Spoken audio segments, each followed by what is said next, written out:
আল্লাহর সঙ্গে যদি প্রেম করতে চাই, ভালোবাসা বস্তু যদি আমি আল্লাহর সঙ্গে করতে চাই, তাহলে আল্লাহ পবিত্র কোরআনের মধ্যে ঘোষণা করে দিয়েছে, বিসমিল্লাহির রহমানির রহিম, কুল ইন কুনতুম তুহিব্বুনাল্লাহ ফাত্তাবিউনি ইউহিব্বুকুমুল্লাহ ওয়া ইয়াগফির লাকুম যুনুবাকুম আল্লাহু গফুরুর রহিম।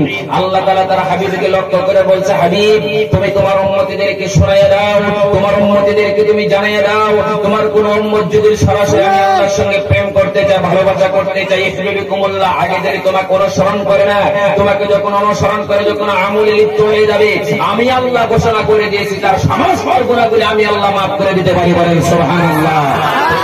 সেই নবীর সঙ্গে আমাদের প্রেম করতে হবে। বিশ্ব নবী যেহেতু আমাদের কষ্ট করেছে, কষ্টের কথা আমার মনের ভিতরে জাগ্রত হইতে হবে। বাবাজি দেখেন, নবীদের নাম শোনা সত্ত্বেও আমরা কেউ দরুদ পড়তে পারি না। আল্লাহর নবীর নাম শোনা সত্ত্বেও যদি কোনো ব্যক্তি দরুদ পড়তে পারবেন না, আল্লাহ নিজে বলে দিয়েছে ওই ব্যক্তিকে অতি তাড়াতাড়ি আমি দুনিয়া থেকে ধ্বংস করে দেই। বলেন নাউজুবিল্লাহ।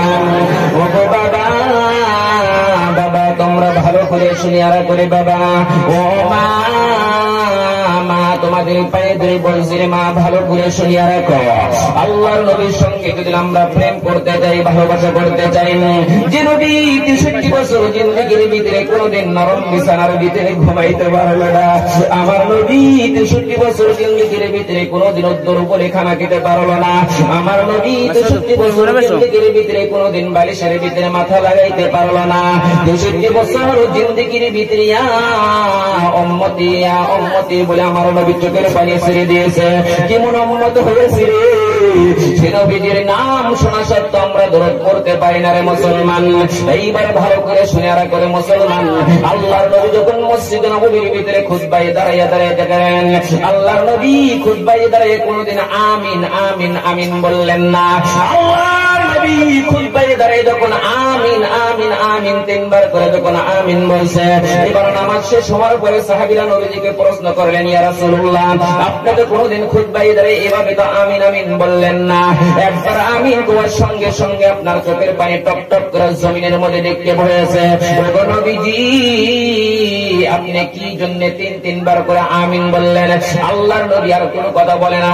আল্লাহর নবী বলতেছেন, সাহাবীরা রে তোমরা ভালো করে শুনে রাখো, আমি যখন প্রথম আমিন বলেছি, আমিন করার আগে হযরত জিবরিল আমার কানের মধ্যে শুনেছি, ইয়া রাসূলুল্লাহ তুমি কি জানো না তোমার উম্মত উম্মতির মধ্যে মনে কি কঠিন যেমন আসবে, যেমন ভিতরে তুমি নবীজির নাম শোনা সত্ত্বেও তারা দরুদ পড়তে পারবে না, আমার আল্লাহ ঘোষণা করে দিয়েছে ওই ব্যক্তিকে অতি তাড়াতাড়ি দুনিয়ায় থেকে ধ্বংস করে দেয়। বলেন নাউজুবিল্লাহ।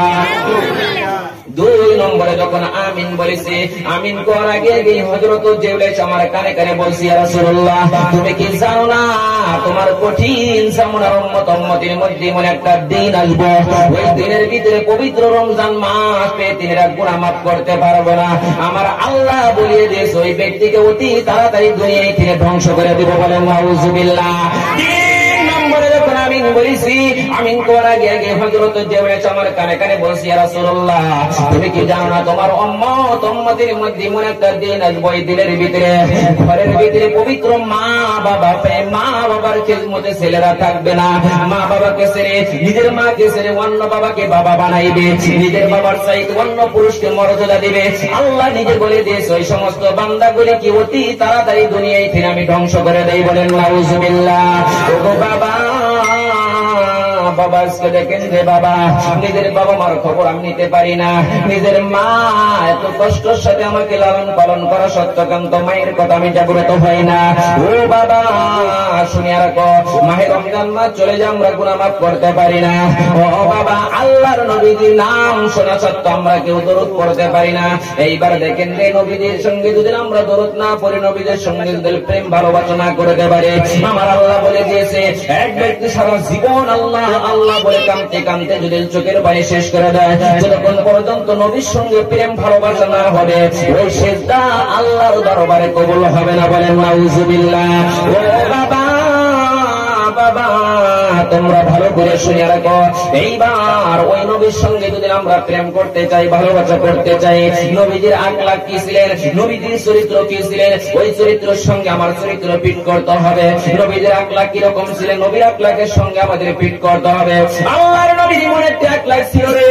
আল্লাহর নবী যখন পাহাড়ের ময়দানে আল্লাহর নবী ঘুরতে গিয়েছে, আল্লাহর নবী যাইতে যাইতে যাইতে যাইতে যখন একটু রোদ উঠেছে, গরম উঠেছে, আল্লাহর নবী আর সহ্য করতে পারে নাই। আল্লাহর নবী একটা গাছের নিচে যখন আল্লাহর নবী বসে পড়ল, এক ইহুদির ছেলে এসে, এক কাফিরের বাচ্চা এসে আল্লাহর নবীর সম্মুখে যখন দাঁড়িয়ে গেল, হে মুহাম্মদ তোর আবু বকর কোথায় গিয়েছে, তোর ওমর কোথায় গিয়েছে, আজকে তো তোকে বাঁচানোওয়ালা কেউ নাই।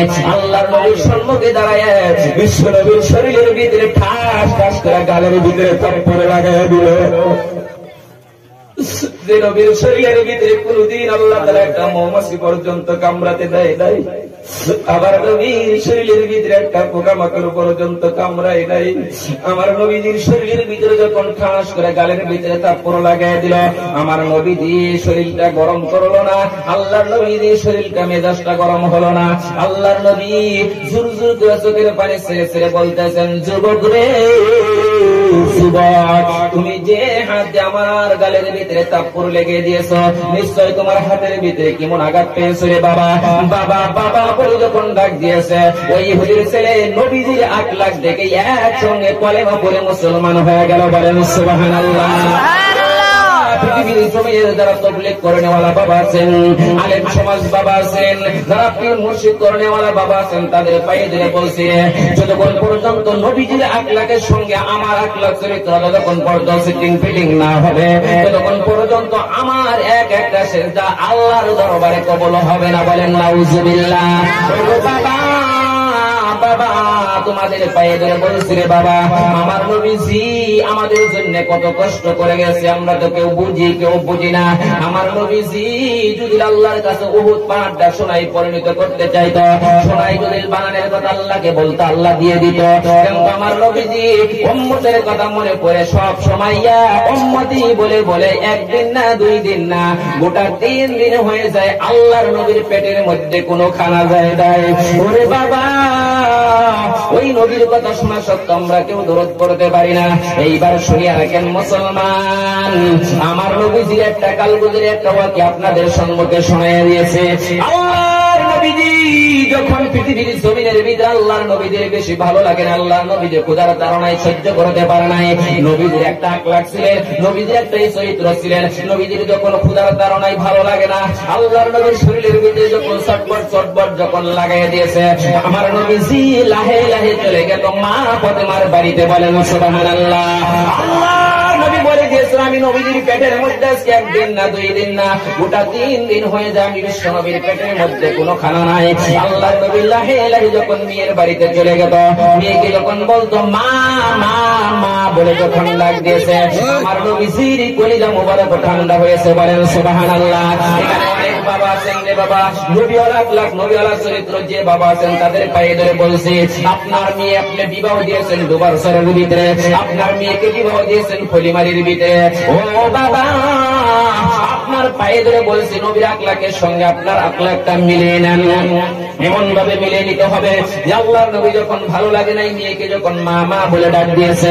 এইবার একদিন হযরত আয়েশা সিদ্দিকা নবীকে প্রশ্ন করলেন, ইয়া রাসূলুল্লাহ, আপনার যখন ভালো লাগে না আপনি বারবার মা ফাতেমার বাড়িতে চলে যান কেন?